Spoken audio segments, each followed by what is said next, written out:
we should probably get to work. Let me just sort of an administrative thing at the start.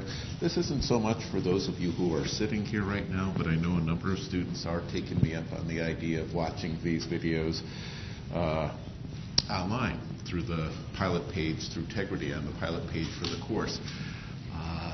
I think the one thing you guys may be missing out on, who aren't physically sitting here, is the chance to interact with me. Right? Now, you guys who are sitting here don't bother me too much during the class by throwing things at me or harassing me.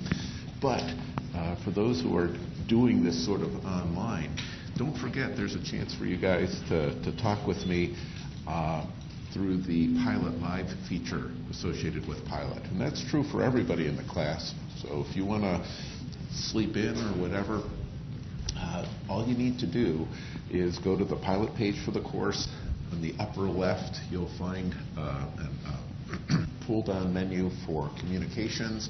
And I think it's third or fourth down on that list is Pilot Live. And you'll be able to hook up directly with me during my office hours on Tuesday and Thursday mornings. So that's an option for you. I think a couple people may have actually tried to use Pilot Live today, and we're struggling with it. And so what you might try to do is there is a test office set up in there. It's the very first one on the list of options that you'll have for Pilot Live. Play around with that, get your system working for that. You may need some software updates and so forth. And then, because those office hours are open all the time, but I'm never in those. The ones that I go to are the ones that are listed for each specific date, again on Tuesdays and Thursdays before the class starts. Pretty much is when my office hours are for those days. And then I do have office hours on Wednesday as well, but we aren't doing Pilot Live for those.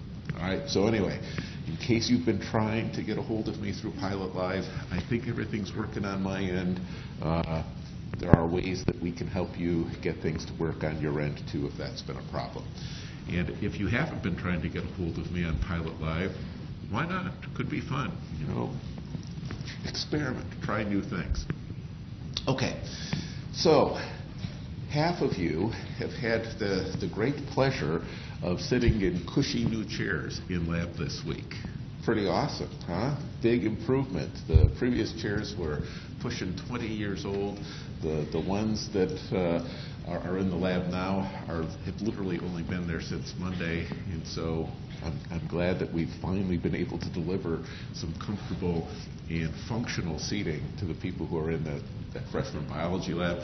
If you haven't had lab this week, you just wait and see. These are like the best lab chairs ever. You're going to like them a lot. Much better than anything you might find in the chemistry department, for instance. All right? And speaking of the chemistry department, remember, I told you guys this at the start of the class.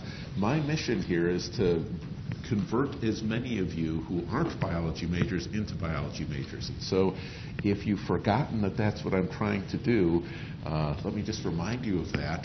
And if you're sort of, questioning your identity, come talk with me, and I'll be happy to help you sort things out in a way that sets you on a good path to being a biology major.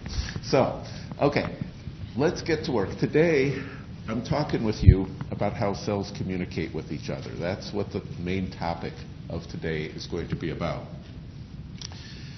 And I'll do a confession to break the ice, to get us started here. A little bit of information and a confession. Did you guys know that the biology department has a weekly seminar? So every Monday, 1:30 till 2:30 in 158 Wright Hall, the biology department brings somebody in from some other institution to talk about their research. And sometimes they come from far away. I've hosted speakers from England and Australia before. So we bring in some pretty big name people, and we bring them in specifically to give a seminar to tell us about their research, to help the faculty keep up to speed with cool things. Part of it also, though, is to get these people from outside of Wright State to see how cool Wright State is, and to meet our faculty and students so that they go back to wherever, Scotland, and tell people there, boy, Wright State's where it's at. You should check this out. Well, about 5 or 6 of the 25 faculty in biology are doing research themselves on things related to cell communication. All right? And when you invite somebody to give a talk, the people that come are almost always the people who do research similar to your own. Right? So when I invite people to talk, they often are here to talk about things pertaining to DNA profiling, maybe some things about population genetics or molecular evolution or bioinformatics. Those are the sorts of things that float my boat. Well, the 5 or 6 faculty who are doing research that involves cell communication bring in people from outside to talk about cell communication. So there's the information part of my confession. Here's the confession of my confession. I hate those talks. All right? And they're usually pretty easy to tell which ones they are from the title. It shouts out at you. Cell communication, G-coupled protein are almost always part of the title. What disturbs me about those talks is, one of the things that happens when you get a PhD is you get to be pretty good at faking that you know what's going on, right? You can sort of, you can nod you learn how to nod at the right times and to sort of scratch your head to make it look like you're in deep thought.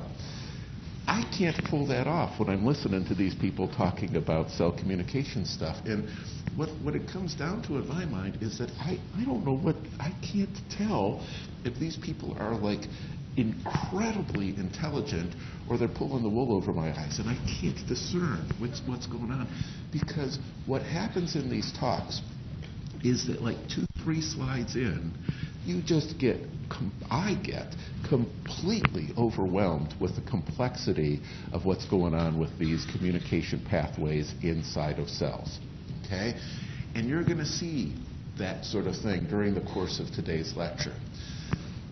And so I think the point of my confession is this, is that, this is a freshman biology class, and I think we need to make sure you guys have a good feel for how it is that cells are communicating and some sort of strategies, general strategies that cells are using to gather information and to use that information and then to propagate that information. Right there, I want you to come away from today's lecture with an appreciation for the fact that there are strategies and to have a feel for what those strategies are. But there's a big gap between the kind of understanding that I have and the kind of understanding that I hope that you guys leave here with today and where the rubber hits the road with respect to research involving cell communications. It's an enormously complicated area of study, and there are a lot of people who are deeply committed to teasing apart all the layers that are involved with these types of communications. The diagrams that they show in their talks, and I've stolen a couple to put into today's lecture so that you can see what I'm talking about. The diagrams are just phenomenally complicated.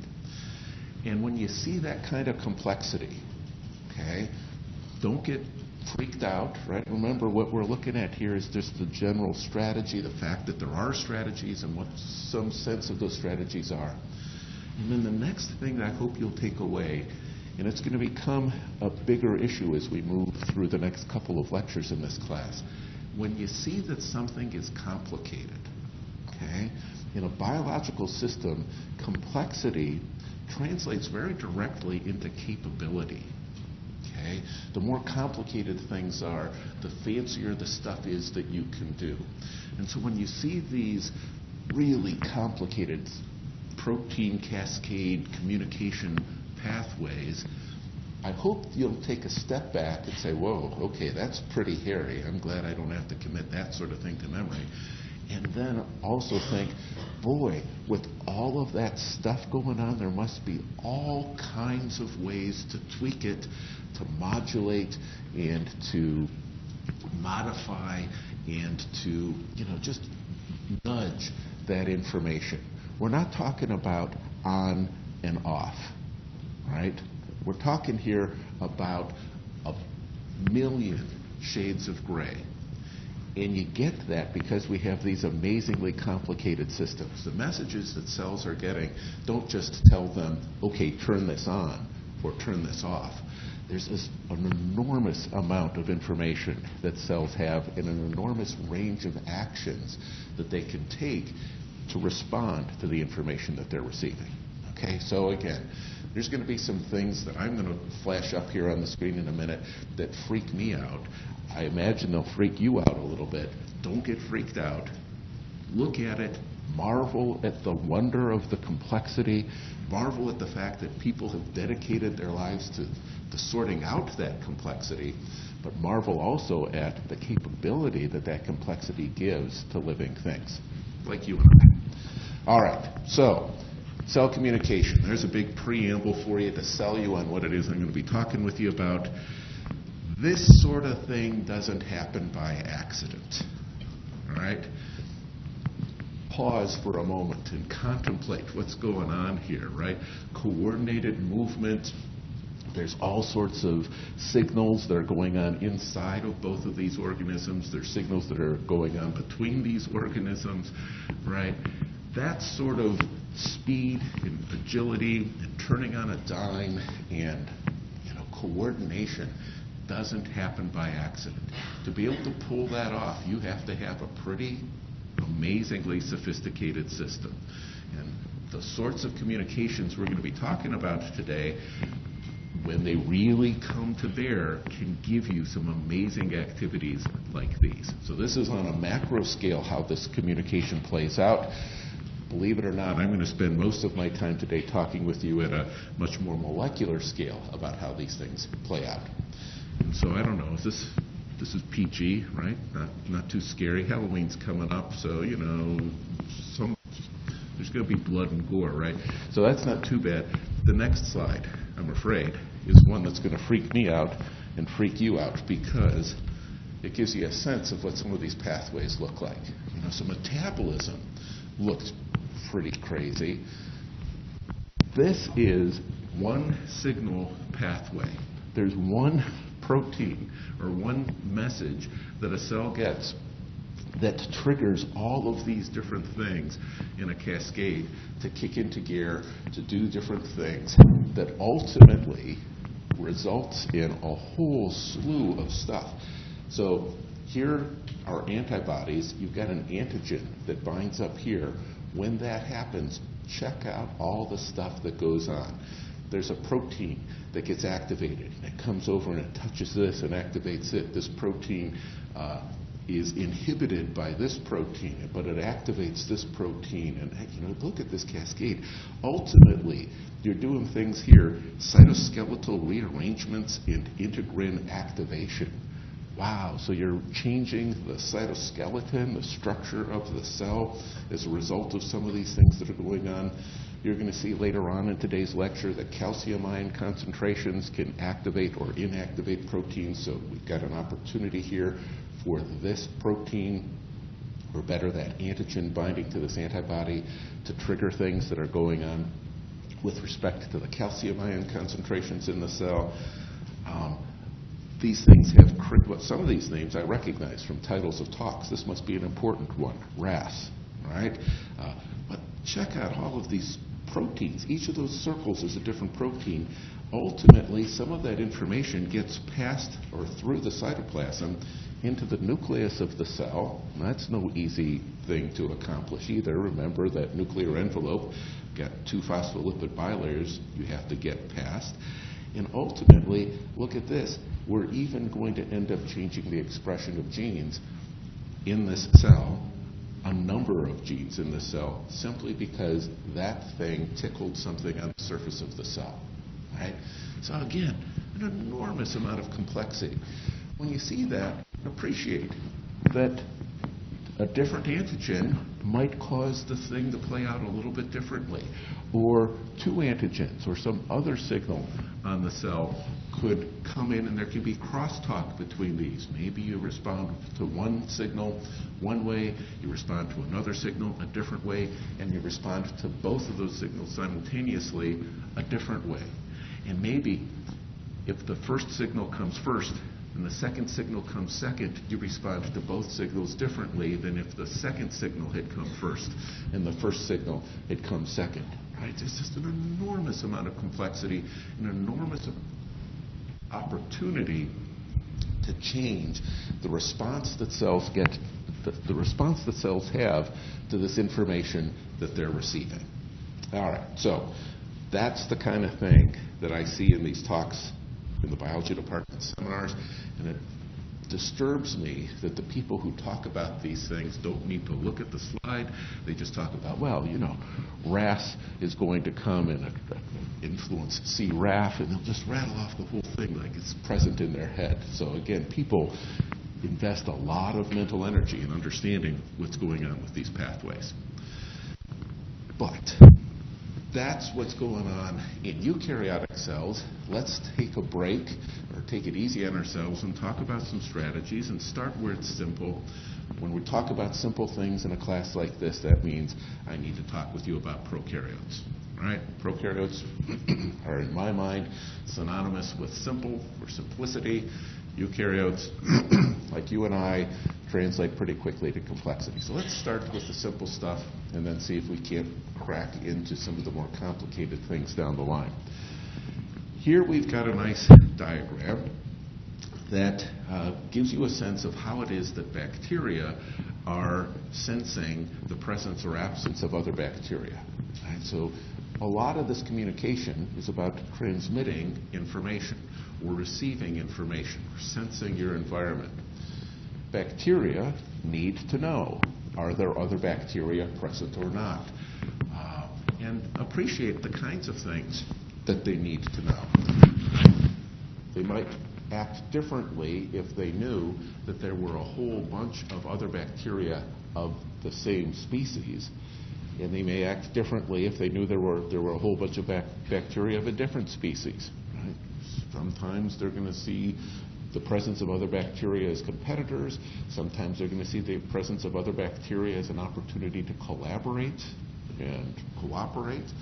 And sometimes they're going to see the presence of other bacteria as, oh, well, I guess I've just got a lot of my sisters out here, and I don't want to hurt them, but by the same token, I don't want them to get all of the resources. So there's a whole range of options even a bacteria needs to have when it's picking up information about what other bacteria are present.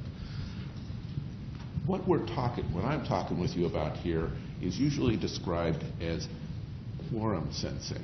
So bacteria are looking to see, is there a quorum? Is there a large population of other bacteria in its immediate environment? And the way that bacteria have worked out this system is pretty much all bacteria are releasing compounds into their environment that are signals that are used for quorum sensing.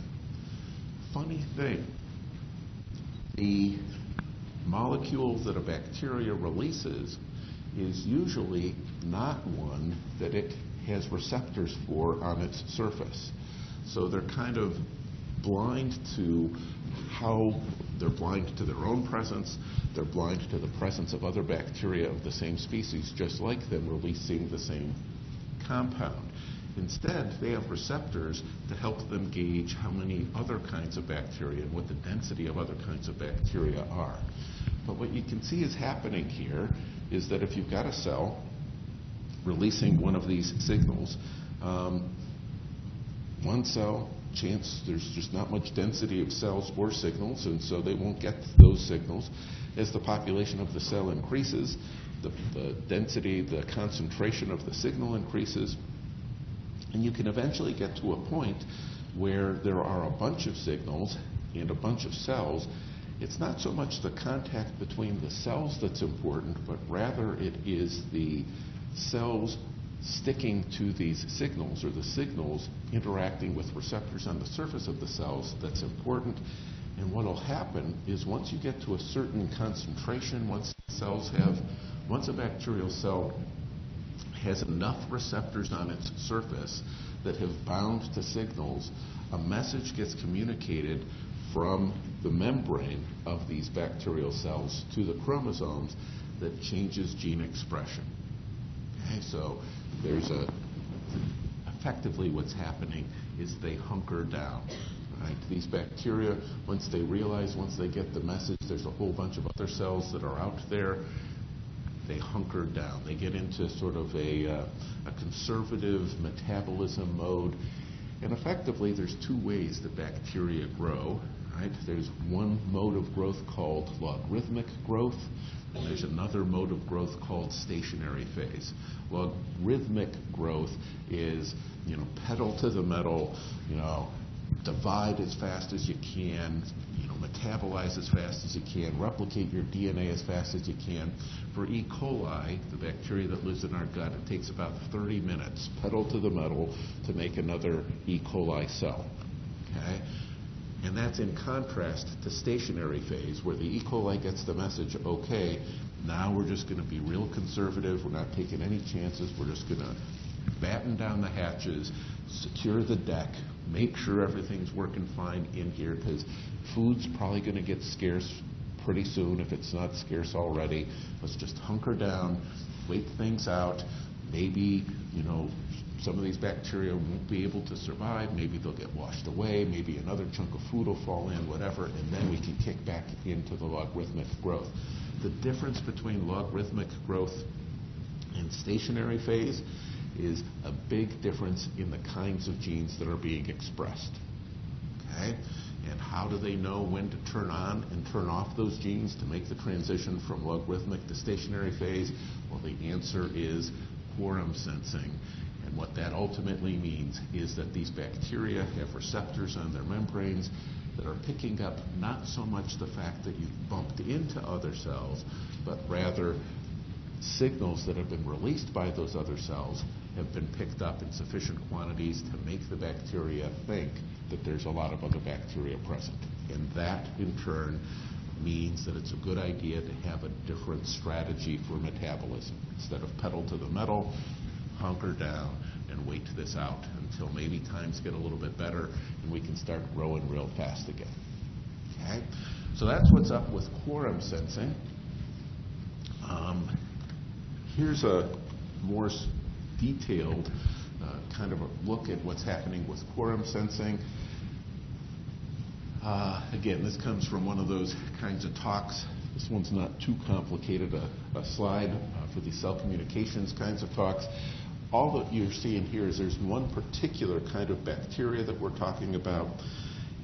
It's got a protein within the there's a protein within the bacteria that is responsible for making a signal molecule.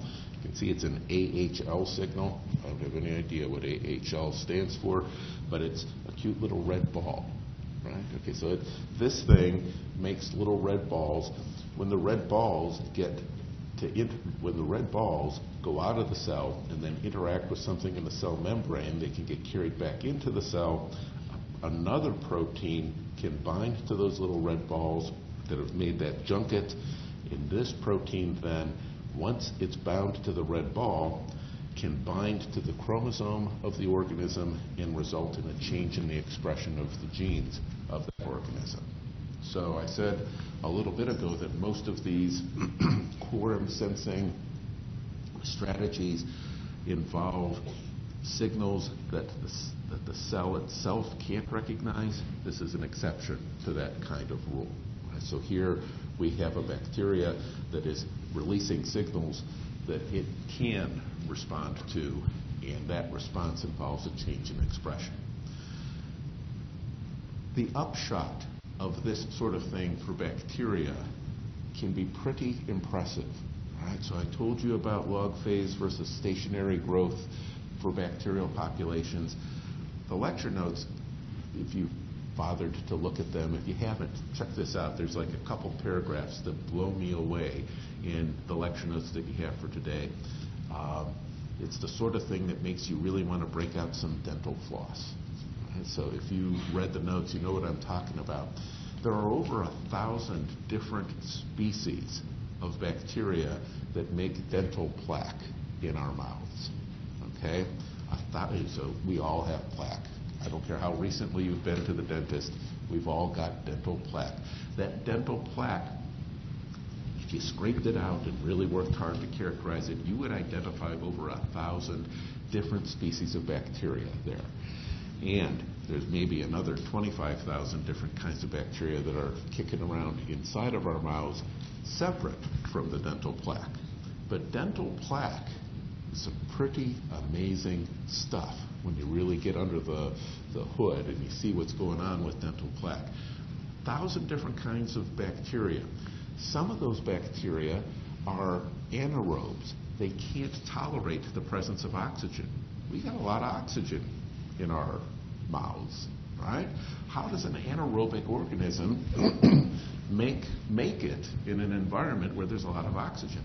Well, you know what? Those anaerobic organisms need to be buried deep inside of the plaque, okay? Because oxygen can't get to the internal parts of the plaque. And so they work out these sorts of deals. They coordinate their growth with aerobic bacteria who use oxygen. They put them to the outside of the plaque, and these anaerobic bacteria are on the inside. What's in it for the aerobic bacteria? Why would they want to help out the anaerobic bacteria? It turns out that the aerobic bacteria aren't as good at metabolizing some food molecules, certain kinds of sugars, certain kinds of amino acids and such, as the anaerobic guys are, and vice versa. And so it's a commensurate relationship. There's a symbiosis of sorts going on. And the anaerobic bacteria can excrete things that they don't really need that are useful to the aerobic bacteria, and vice versa. Dental plaque is reproducible. I mean, you can look at it time and time again, structures of different ways that the bacteria get deployed. And we're even talking here about some sophisticated looking things like channels, where you have a certain population of bacteria. Of those 1,000 bacteria, maybe 10, their job is to form a little circular channel or pore that lets stuff get from the outside of the plaque down into the inside of the plaque. Right? Really complicated, elaborate structures that form over and over again from over 1,000 different bacterial species. Okay? So we think of prokaryotic organisms. I think of prokaryotic organisms as simple, right? And taken by themselves, I guess they are pretty simple. But when you start to get these sorts of communities of prokaryotic organisms together, they can start to take on a lot of the characteristics, a lot of the complexity, a lot of the capabilities and structures that we associate with much more complicated organisms like eukaryotes and even multicellular eukaryotic organisms. So here's the thing, right? You know, we've got bacteria that live in our mouths and the biofilm that make our plaque and all that sort of thing. And those bacteria, because they, over the course of evolution, have worked out ways to communicate with each other, have been able to develop ways to set up signals that let them set up structures that let them be pretty good at giving us cavities. Right? That's not their intent, but it's a byproduct of the other things that they're doing. So remarkable stuff can happen as a result of these types of communication, even at the level of single-celled, simple prokaryotic organisms. And just as a word, flossing disrupts those structures pretty effectively, right? These bacterial colonies haven't had enough exposure yet to the idea of flossing to develop a counter strategy to our physically disrupting those biofilms in our plaque. So there you go. My dentist would be excited to hear that I'm a proponent of flossing. All right, so let's take up the complexity a little bit, in a sense that I've been talking with you now for the last 5-10 minutes about prokaryotes. Let's get to work and move into the realm of eukaryotes.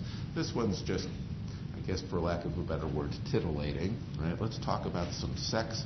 Let's talk about mating in yeast. All right, this is a highlight of today's lecture. We're we're transitioning here from PG to maybe an R-rated part of today's lecture. So bear with me. I'll try not to go blue on you here and use inappropriate language, but there's sex that's involved.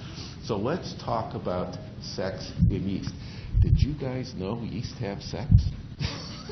It turns out yeast are interested in sex. And I'm talking here about the stuff that we use to make beer and bread, right? It's a single-celled eukaryotic organism. It's a eukaryotic organism, so it has internal membrane-bound compartments. It's a step up relative to what we've been talking about for prokaryotes. But, like with any good sexually reproducing organism, there are two sexes. Okay, now, you and I, we talk about male and female. Yeast, the equivalent terms are A and alpha. All right, so there's two different kinds of yeast cells. Now, to have a viable baby yeast cell, what you need to do is you need to have an A yeast type interact with an alpha yeast type. Two alphas just don't work. Two A's don't work. You have to have one hooking up with one of the other kind. And, while we're on the topic, let me tell you mechanically about what's going on here.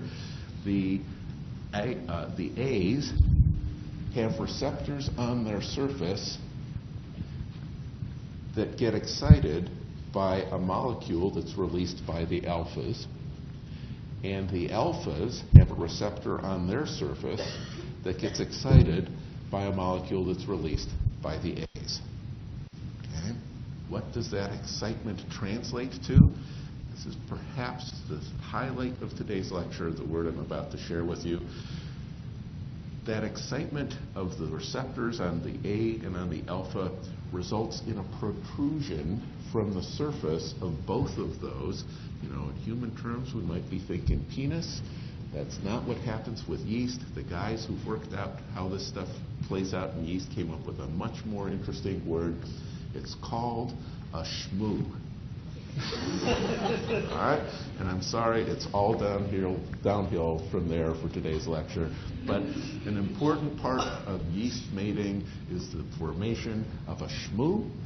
And both the A and the alpha will make a shmoo that extends out toward the other's shmoo. The shmoos fuse together, and you end up having DNA move back and forth. You make a fused cell that's A and alpha. So here, I don't know, maybe if you're under, 18, don't look at this, right? Because there's sex going on right there. That's a shmoo. The cursor is pointing to a shmoo. And once the shmooing is done, the two cells are sort of fused together, and then they have the opportunity to separate again. While they're fused together like that, there's an opportunity to cross over, to do recombination of the chromosomes. We'll talk more about that, I think, on Tuesday of next week. All right, so that's what's going on with yeast mating type. But, funny thing, all right, so there's cell communication going on, right? I guess that's not too funny. There's cell communication going on. Imagine how that's relevant to today's lecture. Funny thing about yeast mating type. Say that you get a single yeast cell and you grow a culture up from that single cell. Okay? I don't care which. Take an alpha. You get a single yeast cell, it's an alpha, you let it grow, divide, do its thing. You know what happens? You end up with a colony, with a population of yeast cells that are a mix of A's and alphas. And you ask, where did the A's come from? I started with a single alpha. It's called yeast mating type switching. And that's another thing that I'll talk with you about later in the course of this semester. It's a way, there's a cassette, is what it's called. There's a segment of a yeast chromosome that if it's in one orientation gives rise to the alpha factor and the A receptor.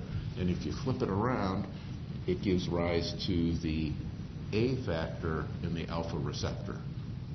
So two proteins are coded for here in one orientation on the chromosome.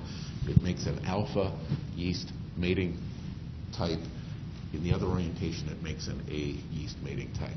So yeast mating types can switch, and it does so in a way that's responsive to another signal.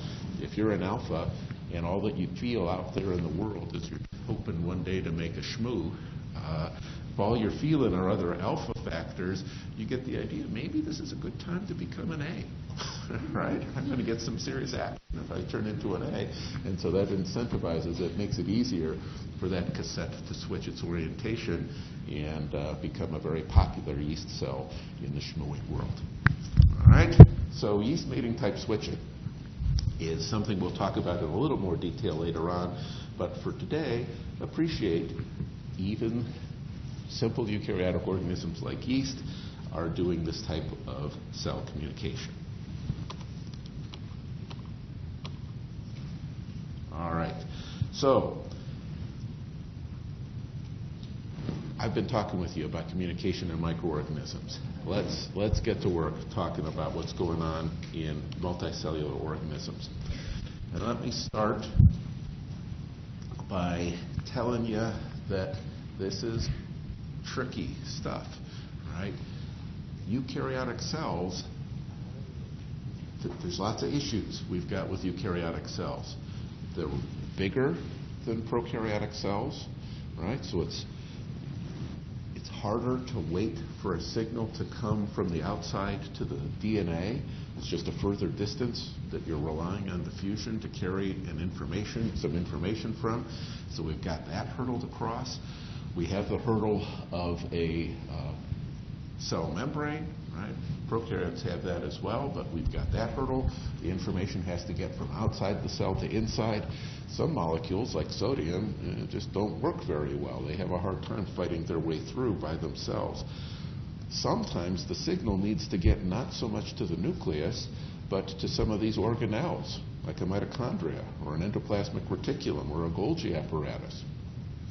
And so where the information needs to be delivered can be kind of hard to get to. You got to punch your way through one cell membrane, and you got to punch your way through two more before it gets down into the mitochondria. So we got some hurdles, literally, that you have to clear. You can see one of the strategies for doing that is by facilitating the transfer of that information from the outside of the cell to the inside. And check out how that's happening. You can see already that it's done by proteins that are membrane bound that can help with that type of communication. There are other proteins that might act in a little bit of a different way. And then check this one out. Simple, maybe so simple that we would have overlooked it, but one way to get information from one cell to another cell is to literally punch a hole in the wall that's separating the two cells.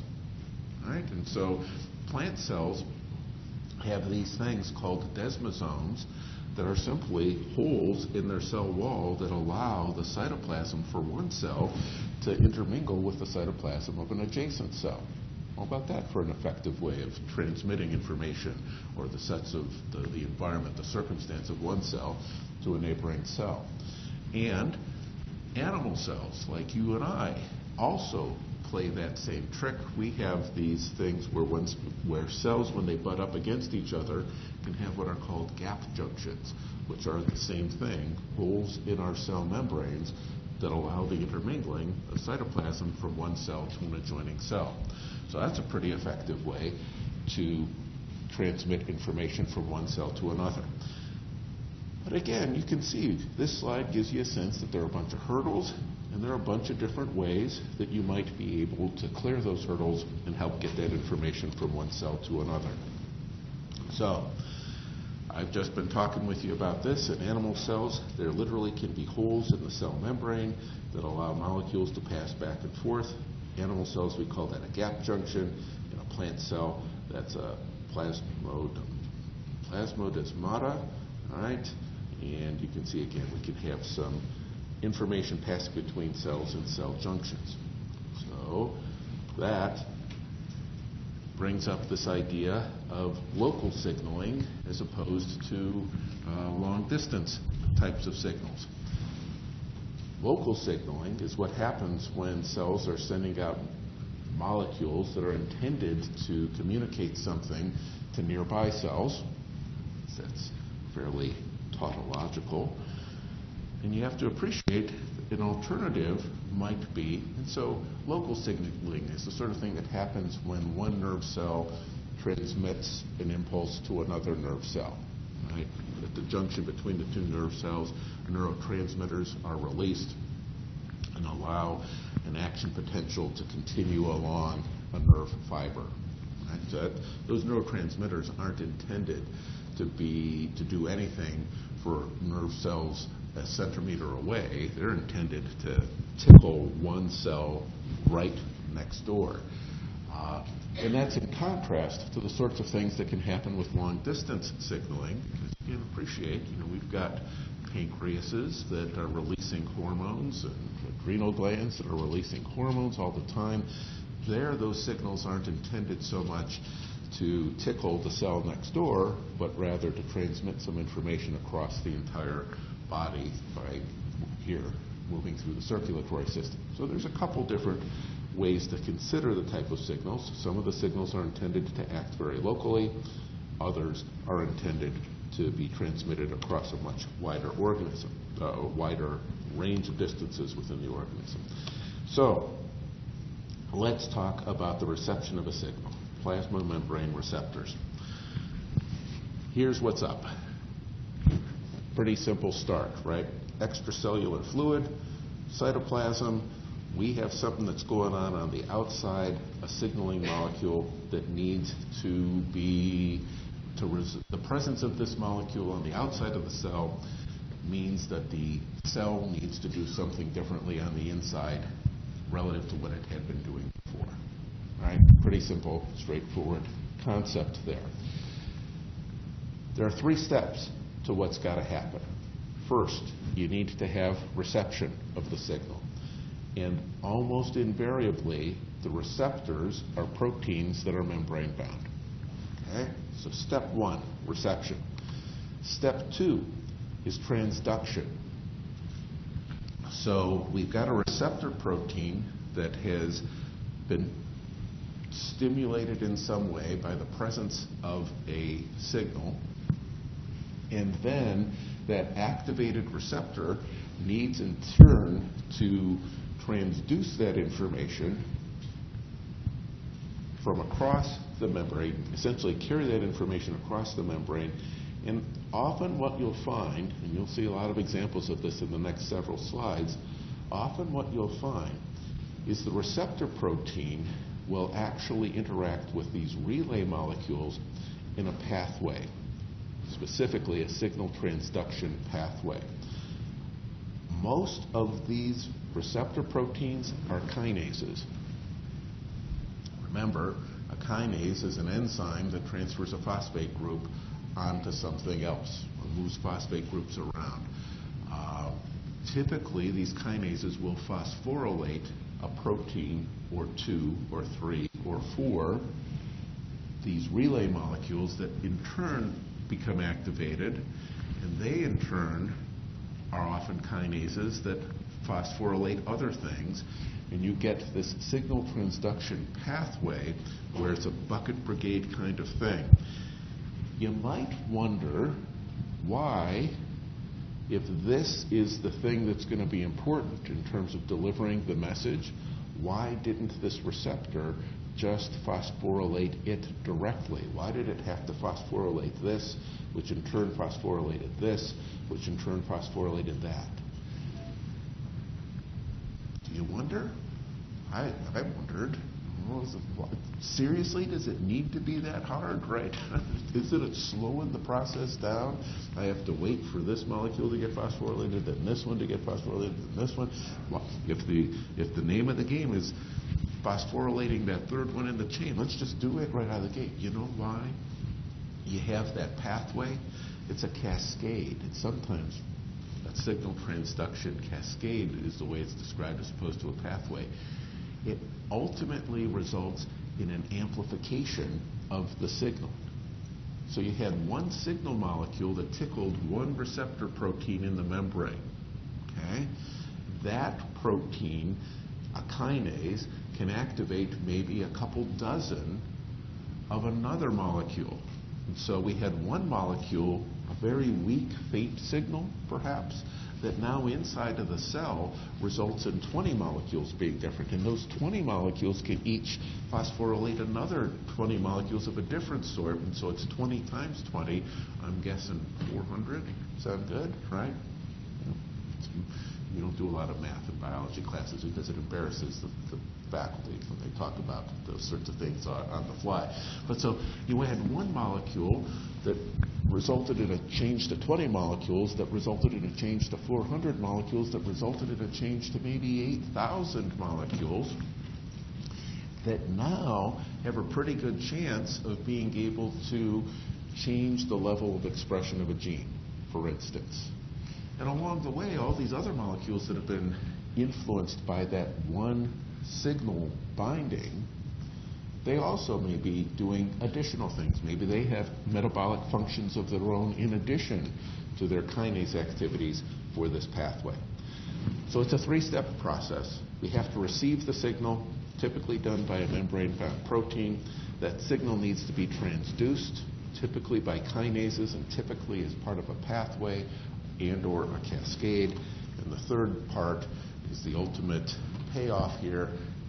The fancy word for this is the response. So a change in the action, a change in the activity of the cell, often a change in the expression of genes within those cells.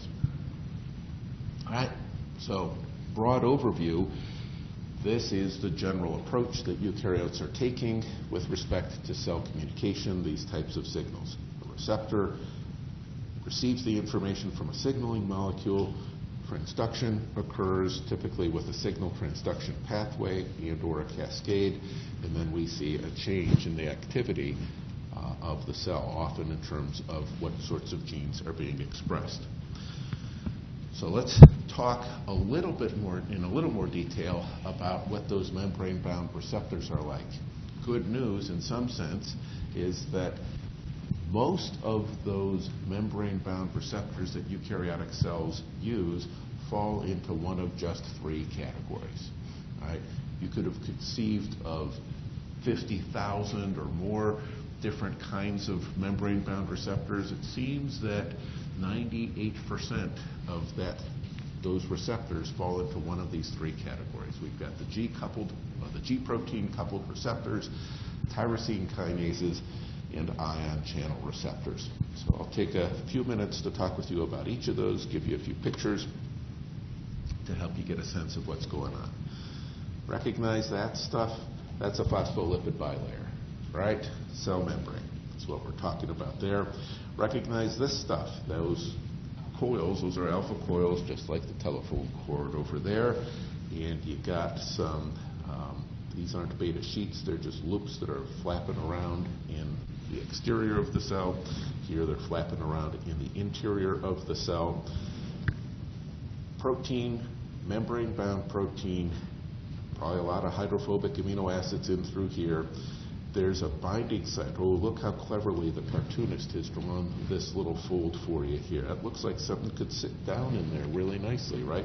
When something sits down there, it could pull those cords up a little bit or squish them together or push them apart, whatever. You got a fancy word for that, right? Allosterism.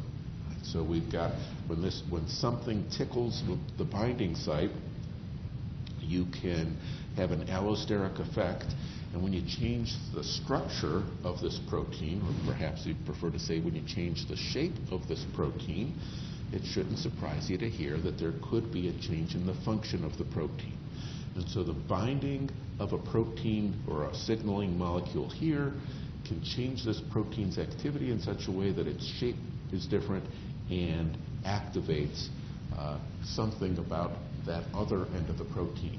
You know, in a word, we have a real good word for what has just happened. I could have just said the signal got transduced. It's on the outside, and now, without the molecule ever passing through the membrane, we've been able to transduce that information and result in a change in something that's going on in the inside of the cell. And here, the star for the moment is we want to talk about G protein coupled receptors. This little doohickey down here, it's the technical term for it, is going to be interacting with one of these G proteins. Guess what G is short for? It's guanine, the same nitrogenous base that we use to make DNA and we use to make GTP. These are proteins that are physically associated with the nitrogenous base guanine. Okay? Bit of trivia for you. Not many people talk about them as being anything but G protein coupled receptors. So let's talk a little bit about these G proteins. Here's how it plays out. You got your membrane-bound protein. Okay, clearly there's an opportunity for something to interact with this membrane-bound protein at this active site, but there's nothing going on there, so the protein doesn't really have much to do with the G protein. It's coupled to it, but the G protein is inactive. Well, the signaling molecule comes along, activates the receptor. The activated receptor in turn activates the G-coupled protein, specifically by getting GTP into the picture as opposed to some GDP. And now what's going to have to happen is that activated G protein is going to come along and find a specific enzyme. Here it is a membrane-bound enzyme as well, but it doesn't have to be. And the activated G protein comes along and activates the enzyme, results in some sort of changes in metabolism, and in the process of getting activated, deactivates the G-coupled protein so that you're back here to the beginning. And you can continue this cycle again. And so for every signal molecule, you can activate an enzyme, and the enzyme, after it's been activated, inactivates the G-coupled protein, and you can repeat that cycle over and over again. Okay, so that's G-coupled protein is one of the strategies for these types of communication. So we've got a list of 3. G-coupled proteins, tyrosine kinases, and then ion channels. Let's move on to the second one. Tyrosine kinases. Again, you guys are sick of my telling you that kinases move phosphate groups around. Okay? But what do you suppose a tyrosine kinase does? Now, I may have done you guys a disservice by not making you memorize the names and structures of all 20 of the amino acids. And that disservice manifests itself right now because you may not remember tyrosine is one of the 20 different amino acids.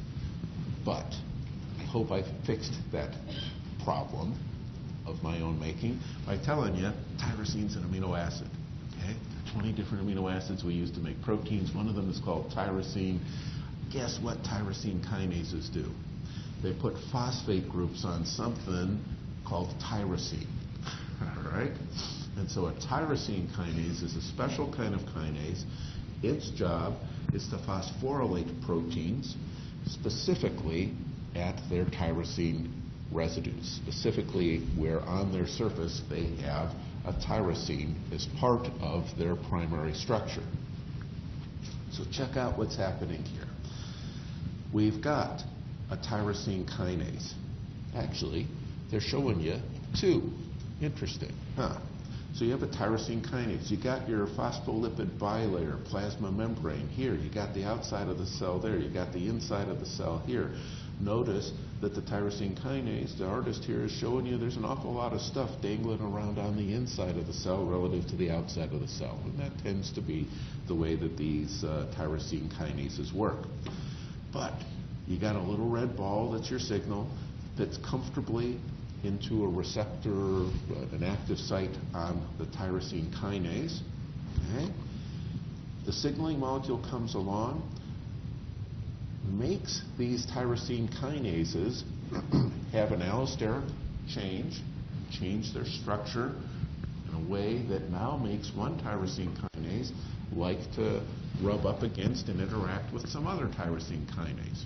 It's not too hard to imagine how that might take place, right? You know, if you change the shape of the molecule on the outside of the membrane, that could cause a twist on something on the inside, maybe expose a hydrophobic patch or a set of charged amino acids that had been tucked away before, and now there's complementary charges on another tyrosine kinase, and they come together, all right? When 2 proteins come together, we talk about them being a dimer. Protein by itself is a monomer, 2 proteins together is a dimer. I suppose you could have trimers, but I don't recall any protein that works as a trimer. But there are a lot of proteins that work as tetramers and octamers. Right? So we got here something about the signal molecule that causes a change in the shape of these tyrosine kinases such that they come together as dimers. Okay?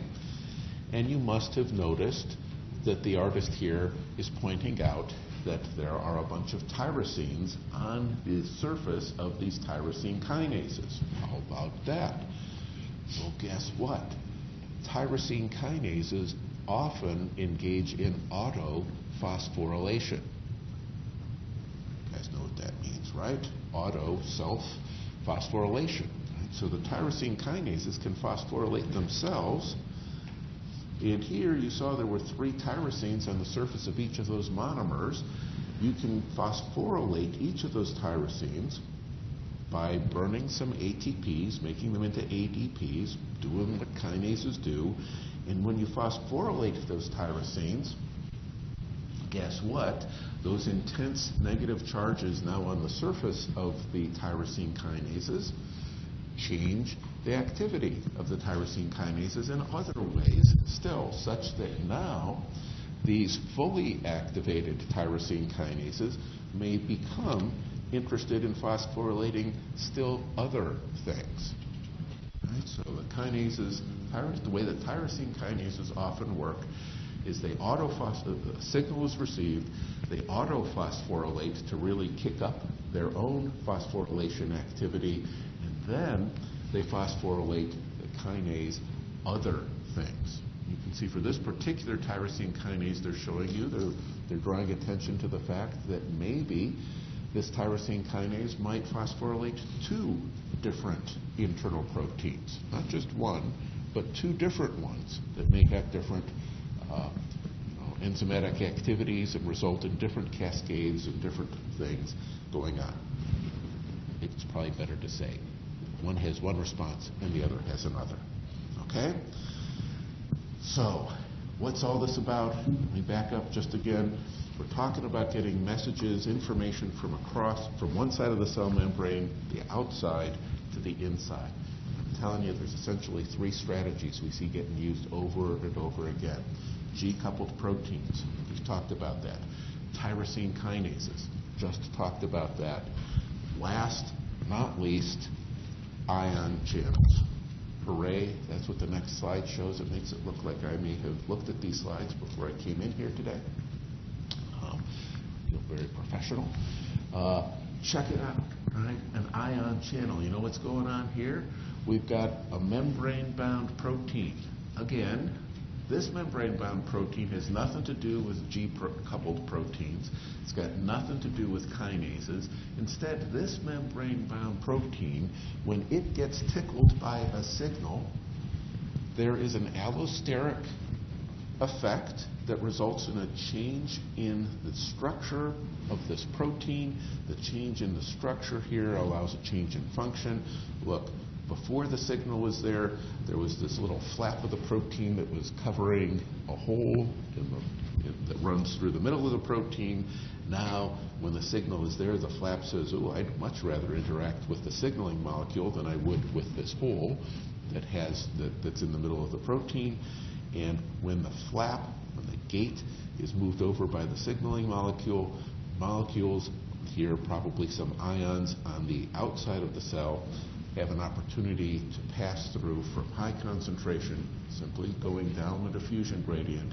They go from high concentration outside towards a lower concentration inside. Oh, and check it out. When the signaling molecule leaves, the gate closes again, and no more ion channel. The way that ion channels work, they're pretty remarkable. They're often very specific to just one particular ion, like calcium or sodium, right? Not both. So these ion channels can be very discriminating in terms of which ions are allowed to pass through the phospholipid bilayer cell membrane. But that change in the ion concentration on the inside of the cell can very easily result in a change in the activity of a whole bunch of enzymes on the inside of the cell. So, we've talked about reception of a signal.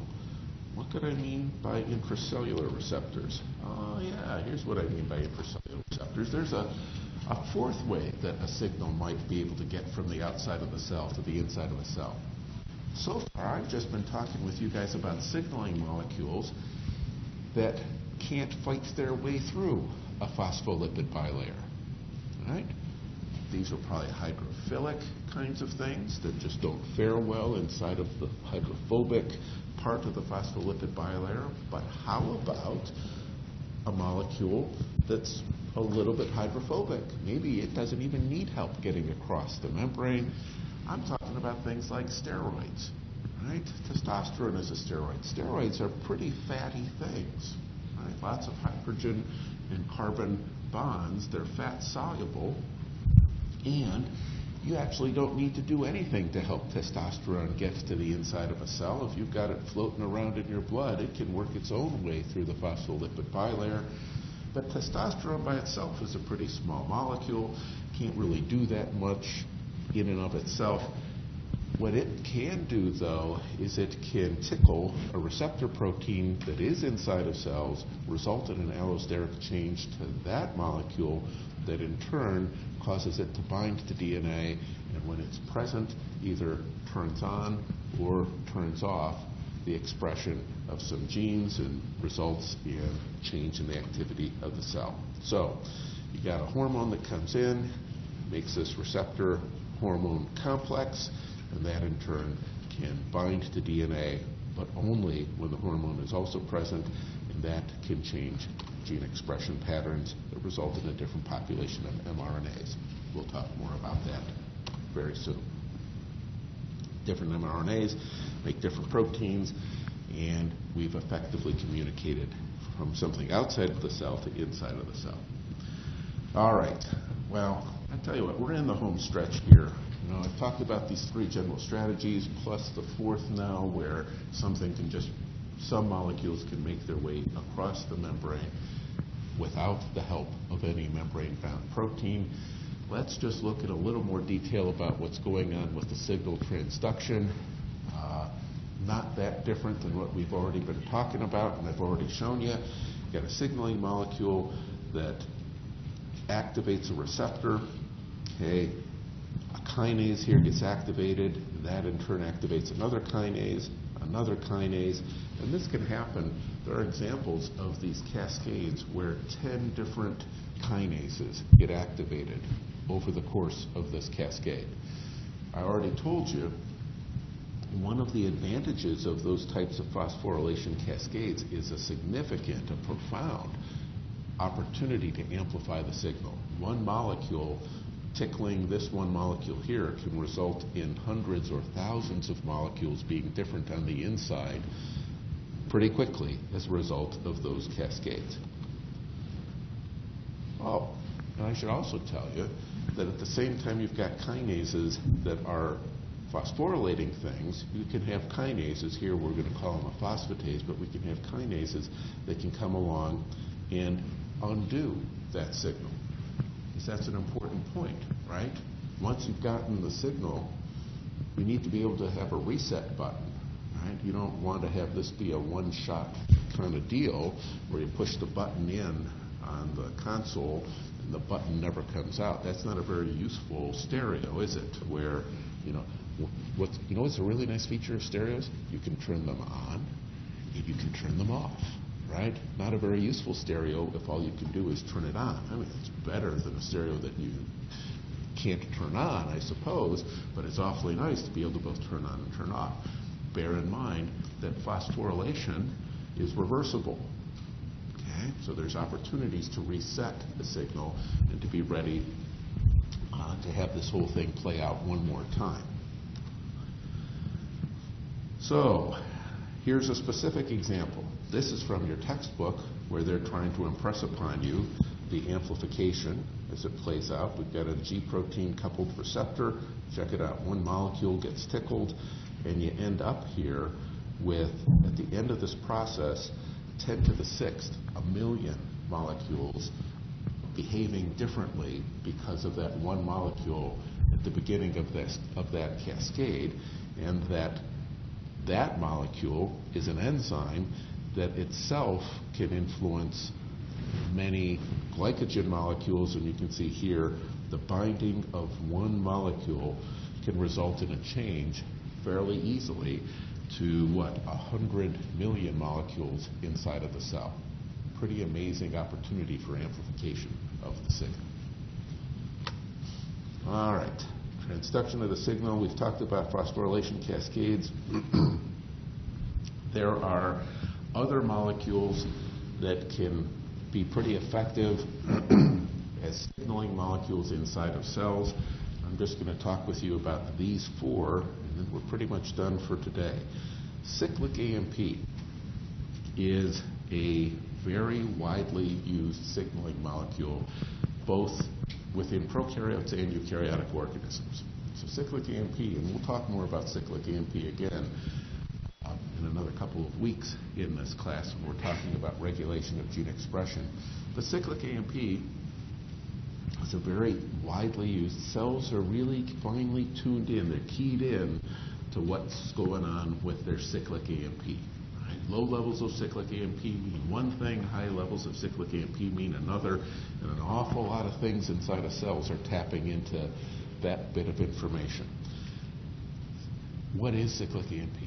It is, you know about ATP, we've talked about ADP. Well, AMP is adenosine monophosphate. AMP is very easy, and I'll show you the way it's done in another slide or two. AMP is very easy to form into a cyclical molecule. You can just fold it back on itself, essentially. AMP and then cyclic AMP, which is more or less the same thing. AMP shouts out to a cell, hey, there's something up with energy levels here. And it's not something up in a good way. Okay? Adenosine monophosphate means, we've come upon hard times in terms of how much available energy we have. And so you can see here that this G-coupled protein can activate adenylyl cyclase, which can convert ATP directly to cyclic AMP. And this second messenger, the first messenger was the signaling molecule, but now we've got a second messenger that's delivering the news inside of the cell. This second messenger is activating a protein kinase that can result in a cascade, a phosphorylation that can give you a cellular response. So here's what adenylyl cyclase does. You can see adenosine with the ribose sugar and the 3 phosphates attached to it. We call that ATP. Adenylyl cyclase will kick off 2 of those phosphates and leave you with this sicular. There's the adenosine, there's the ribose, and here we've got a phosphate group that is connected both to this carbon in the sugar and that carbon in the sugar. 1, 2, 3, so carbon 3, 4, 5. So there's a 3 and a 5 bond. The 3 and the 5 carbon are involved in a bond. That's why they call it sicular, because you can see there's sort of a circle that's going on there. So cyclic AMP is a very widely and very commonly used second messenger. And you can turn off that signal by bringing in another enzyme that linearizes it, breaks that cycle, and brings you to a linear thing. So anyway, cyclic AMP.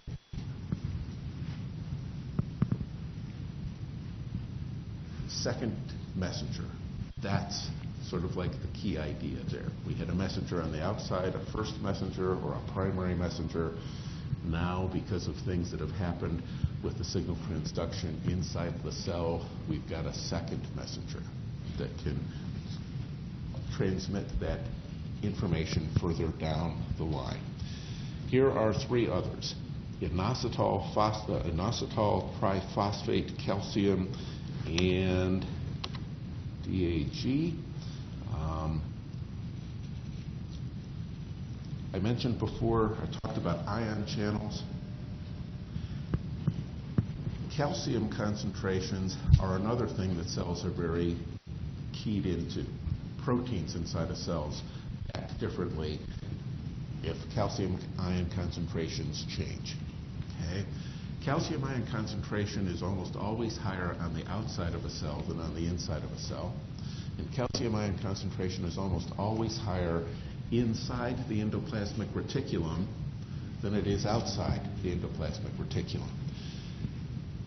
Molecules like inositol triphosphate can stimulate ion channels from the other side to help pump out calcium, but they can also be used to help pump calcium to the endoplasmic reticulum, and here you can see it's even getting into the mitochondria. And so we've got an inositol triphosphate gated calcium channel, and this signaling molecule, right, you got a first messenger that tickles the receptor, and then you've got a second messenger. Here the second messenger is inositol triphosphate, and you can see DAG is involved there as well. Inositol triphosphate, in turn, that second messenger can communicate some information to other proteins, typically these gated calcium channels. So you can change the calcium ion concentration from one part of the cell to the other part of a cell, to another part of a cell, to help further transmit that message. And you can see, as I've just said a bit ago, calcium can activate and inactivate a variety of different proteins. And cellular response. Activation, relay molecules. I don't know why I put that there, but I know why I put that there. That's a question I'm going to throw at you on the next test. All right? And so that's pretty much all that I wanted to talk with you about today with respect to cell communication. Again, it's important to cells to be able to use information available to them wisely. We'll talk more about regulation of gene expression in about a week. But for today, appreciate that there's a lot of stuff that can go on with respect to these communication pathways, and cells can kind of control it all. What more I should say? Let me leave it at that. Have a good weekend. See you guys on Tuesday.